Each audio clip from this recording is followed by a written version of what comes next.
Howdy gamers, and a big warm, tremendous welcome to my second channel. A place where I talk about gaming news, other related gaming stuff, primarily Nintendo related gaming stuff that I just don't think would be a good fit for my main channel and the almighty algorithm. And today we're talking about a bit of Nintendo news that I just thought was really cool. So, to those of you who are unaware, Nintendo is opening an official Nintendo museum in Kyoto, Japan on October 2nd of this year.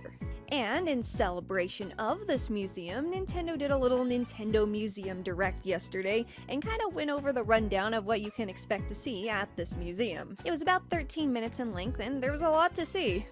Honestly, my expectations were exceeded. So one of the coolest things is that the museum itself is actually at an old Nintendo warehouse that used to make Hanafuda cards, as well as do checks on Famicom systems, from what I understand. So it was a big prominent part of Nintendo as a company back in the 80s.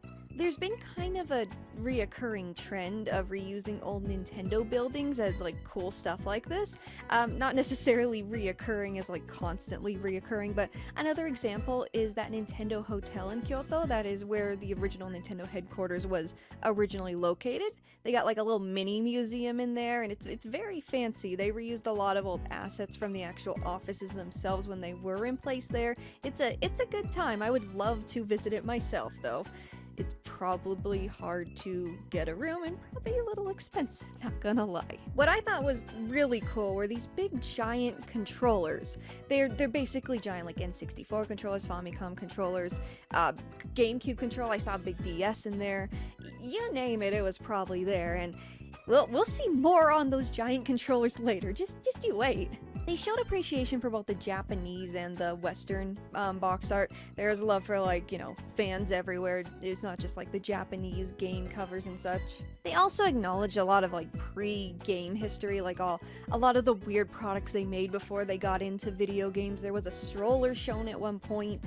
There was a variety of things. Another thing I thought was really cool is that they showed this like little section for fitness gimmicky stuff. They had like, again, pre-game stuff, but they also had this like collection of like Wii Fit stuff, and it just kind of piled it together.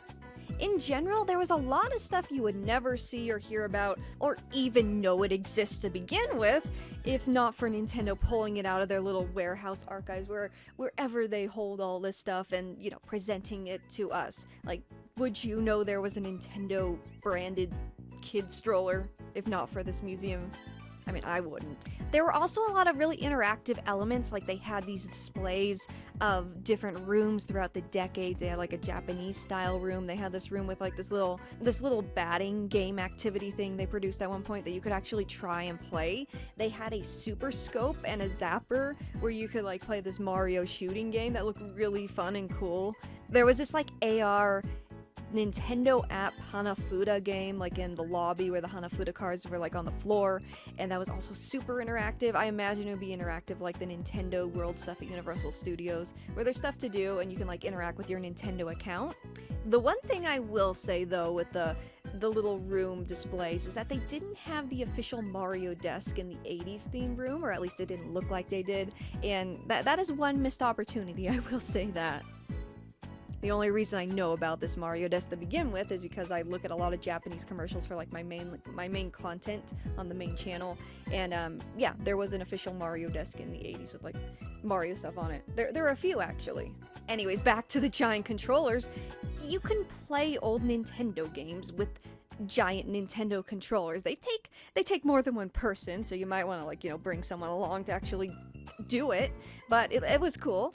It was definitely cool. Like, you don't just go there to look at stuff, you go there to do stuff too.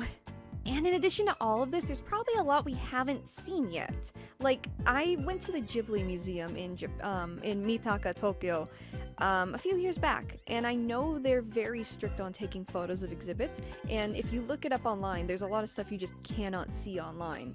So, as far as the Nintendo Museum and how secretive Nintendo is as a company, who honestly knows what we haven't seen yet?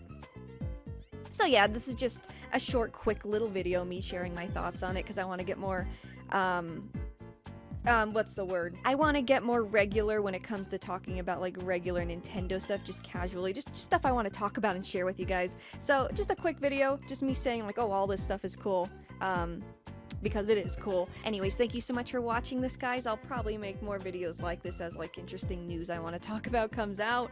But yeah, thank you so much for checking out my second channel in general, and I hope you look forward to more stuff in the future. Bye for now.